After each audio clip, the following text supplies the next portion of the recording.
یہ بھی ہمارا بڑا سوشل فنکشن ہے، بہت بڑا، اور اس میں فضول خرچیاں ہو رہی ہیں، حرام کی کمائی ہوئی کمائی جو ہے وہ پانی کی طرح بہائی جاتی ہے۔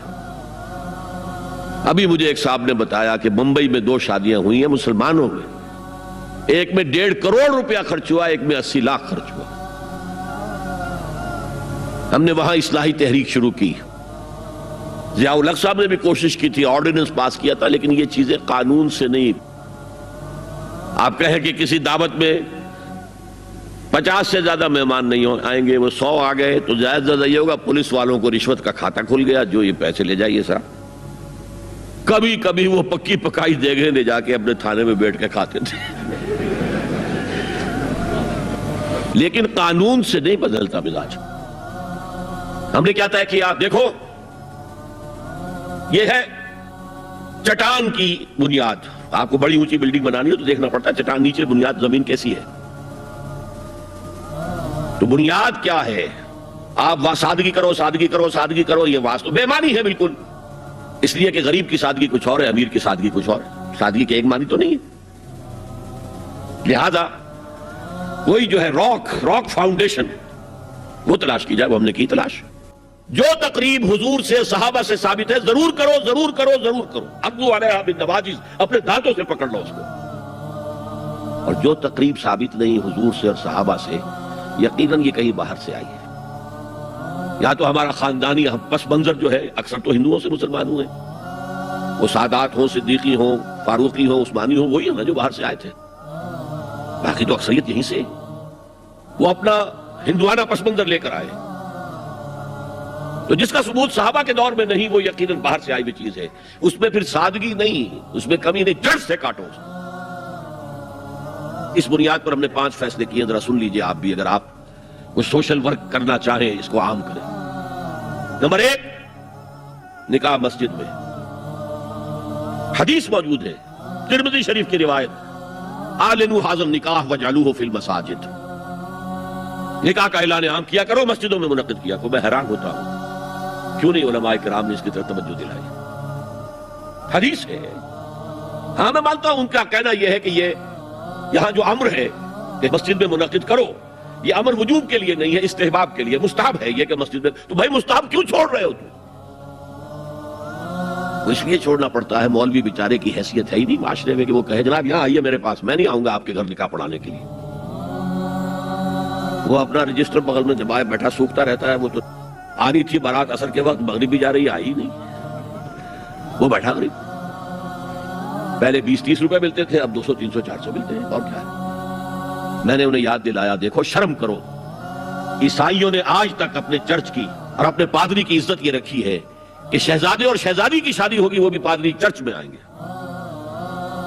شہزادے کی شادی ہو رہی ہے تو جو ان کی پارلیمنٹ کے ساتھ ہے چرچ، وہاں شادی ہوگی، وہاں پردہ نہیں ہے، لڑکا لڑکی دونوں آمنے سامنے کھڑے ہو کر قول و قرار کریں گے۔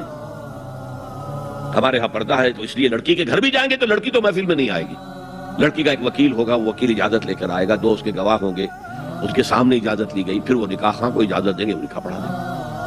پہلی بات یہ ہو گئی کہ نکاح مسجد میں۔ نمبر 2، نکاح کے موقع پر کوئی دعوت کام نہیں، کوئی ثابت نہیں۔ دعوت طعام صرف ایک ہے، وہ ولیمہ ہے، اور اس قدر معقول بات ہے، سب باپ اپنے سینوں پر ہاتھ رکھ کر سوچیں اور میری بات سنیں، کیا بیٹی کو گھر سے رخصت کرنے کا وقت جو ہے وہ خوشی کا وقت ہوتا ہے؟ جب بیٹی گھر سے جا رہی ہو، کوئی جانور بھی آپ قربانی کے لیے، کوئی مینڈھا کو بکرا لے آئیں 8-10 دن پہلے اور بچے مانوس ہو جائیں تو وہ جب آپ ذبح کرتے ہیں تو پچھاڑے کھاتے ہیں کہ نہیں بچے؟ اور یہ لخت جگر ہے، نور چشم ہے، 18 20 22 برس گھر میں رہی ہے، وہ جا رہی ہے، خوشی نہیں ہے ماں، صرف یہ ہوتا ہے سائی آف ریلیف کہ ایک ذمہ داری کا بوجھ تھا، اللہ نے آج پورا کرا دیا، اتروا دیا بوجھ۔ پھر بھی اندیشہ ہوتا ہے، پتہ نہیں مزاج ملے نہ ملے، نئے ماحول میں جا رہی ہے، وہاں جا کر ایڈجسٹ ہو یا نہ ہو، اندیشے پھر بھی ہوتے ہیں۔ تو ان سے مرغ پلاؤ کھانا اور متنجن کھانا کوئی معقول بات نہیں ہے۔ معقول بات کیا ہے؟ لڑکا، اس کا گھر آباد ہوا ہے، وہ ولیمہ کرے۔ اس پر باقاعدہ احادیث اولبو ولو بشاۃ، ولیمہ ضرور کرو چاہے ایک ہی بکری ہو تمہارے پاس، ذبح کرو، کاٹو، کھلاؤ گوشت اپنے دوستوں کو، احباب کو۔ یہاں تک کہا کہ بیسا طعام الولیمہ، برا کھانا ہے ولیمے کا کہ اس میں غریبوں کو نہیں بلایا جاتا۔ ظاہر بات ہے مسلی کھلانے کے لیے تو ولیمہ نہیں ہوتا، اپنے احباب کو، دوستوں کو بلایا جاتا ہے۔ پھر بھی میں تم سے کہتا ہوں کہ جسے ولیمے کے لیے بلایا جائے وہ اگر نہیں جائے گا تو اللہ اور اس کے رسول کے حکم کی نافرمانی کرے۔ تو جس رسول نے اتنی تفصیل سے حکم دیا ہو ایک دعوت کا، وہ دوسری دعوت میں بھی خیر ہوتا میں بیان کرتا۔ جب نکاح مسجد میں اور کوئی دعوت طعام نہیں تو بارات کا تصور، خلاص۔ بارات کس بلا کا نام ہے؟ قرآن میں تو کوئی ذکر ہی نہیں، عربی میں یہ لفظ ہی نہیں۔ اجتماعی طرفین مسجد میں ہوا، نکاح ہوا، لڑکی کو حضرت فاطمہ کو رضی اللہ تعالی عنہا کچھ خواتین جا کر چھوڑ آئی تھی اس حجرے میں جو ایک انصاری صحابی نے حضرت علی کو دیا تھا، ان کا تو کوئی گھر بھی نہیں تھا۔ کوئی حضرت علی آئے ہوں اور آ کر وداع کرا کے لے کے گئے ہوں۔ چوتھی چیز، جہیز کا کوئی تصور اسلام میں نہیں، خالص ہندوانہ رسم، خالص ہندوانہ رسم، خالص ہندوانہ رسم۔ ہندوؤں میں کیوں ہے؟ وہ اس لیے ہے، معقول بات ہے کہ لڑکی کا وراثت میں کوئی حصہ ہی نہیں، وہ تو جب گھر سے نکل رہی ہے وہ دے دلا کے رخصت کر دو، دان دہیج، یہ خیرات ہے، لڑکی کا حق کوئی نہیں ہے گھر پر۔ اسلام میں تو لڑکی وارث ہے، والد فوت ہوں گے وراثت تقسیم ہوگی، والدہ فوت ہوگی کوئی ان کی ہے ملکیت تو تقسیم ہوگی۔ شادی کے موقع پر کوئی جہیز اسلام میں نہیں، قطعاً نہیں۔ غلطی سے حضرت فاطمہ کے جہیز کو جہیز کہہ دیا گیا۔ وہ جہیز کیا تھا؟ ایک پیسہ بھی حضور کے اپنی جیب سے نہیں تھا۔ اس شادی میں خاص بات کیا تھی کہ دولہا کے ولی بھی حضور ہی ہے، اور کون ہے؟ علی کا کون تھا مدینے میں، اور دلہن کے والد بھی حضور ہے۔ اب حضور پوچھتے ہیں حضرت علی سے، تمہارے پاس مہر دینے کے لیے کچھ ہے؟ عرض کیا میرے پاس تو کچھ نہیں ہے۔ وہ فقراء صحابہ میں سے تھے۔ فرمایا مہر تو دینا ہے، تمہارے پاس ایک زرہ ہوتی تھی؟ جی ہاں زرہ تو ہے۔ انہوں نے یہ سمجھا زرہ تو جہاد کے لیے ہے، وہ دولت تو نہیں ہے۔ فرمایا جاؤ اسے بیچو یا گروی رکھ کے قرض لے کر آؤ۔ وہ گئے، حضرت عثمان نے خرید لی اور کچھ دنوں کے بعد واپس کر دی ہدیۃً، یہ زرہ میں ہدیہ آپ کو کر رہا ہوں۔ اس وقت اگر کہتے چھوڑو علی، کہاں لو میں پیسے دے دیتا ہوں تمہیں، تو ان کی طبیعت پر بار ہوتا۔